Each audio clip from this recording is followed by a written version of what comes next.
नाजरीन, आज हम आपको ले जाएंगे पाकिस्तान के तारीखी शहर जेहलम की तरफ, जहां वाक़ है एक अजीम और शानदार कला जिसे रोहतास कला के नाम से जाना जाता है। यह कला न सिर्फ मुगलिया दौर की शानदार तमीरात की एक बेहतरीन मिसाल है, बल्कि अपनी पुरस्रार तारीख और कहानियों के लिए भी मशहूर है। रोहतास कला की तामीर शेर शाह सौरी के हुक्म पर 1541 ईस्वी में शुरू हुई।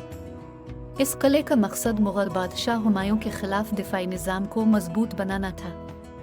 किला की दीवारें और दरवाजे इंतहाई मजबूत और मुहकम हैं, जो इस वक्त की आला तामीराती सलाहियतों को जाहिर करते हैं। रोहतास किला की दीवारें 4 किलोमीटर लंबी हैं और उनमें 12 बड़े दरवाजे हैं। इन दरवाज़ों की तामीर में ख़ास तौर पर दिफाई हिकमत अमली को मद्देनज़र रखा गया था।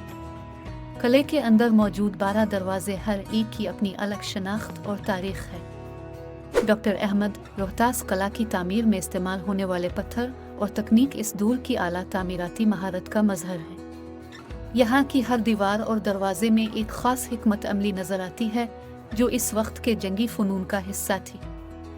किले के अंदर मौजूद महल और मस्जिदें भी मुगलिया फ़न तामीर की खूबसूरत मिसाल हैं। शीश महल और हवेली मानसिंह यहाँ के अहम मकामात में से हैं। ये इमारतें न सिर्फ अपने वक्त की अक्कासी करती हैं, बल्कि उनकी तामीर में इस्तेमाल होने वाले नफीस नक्शो निगार और जुड़ाव काम भी देखने वालों को मुतासिर करते हैं। रोहतास किला की पुरस्रारियत और अहमियत आज भी सयाहों और मुहक्किकीन को अपनी तरफ खींचती है।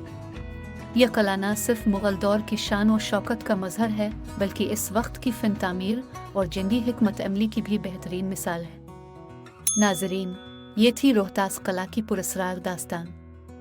उम्मीद है कि आपको ये वीडियो पसंद आई होगी।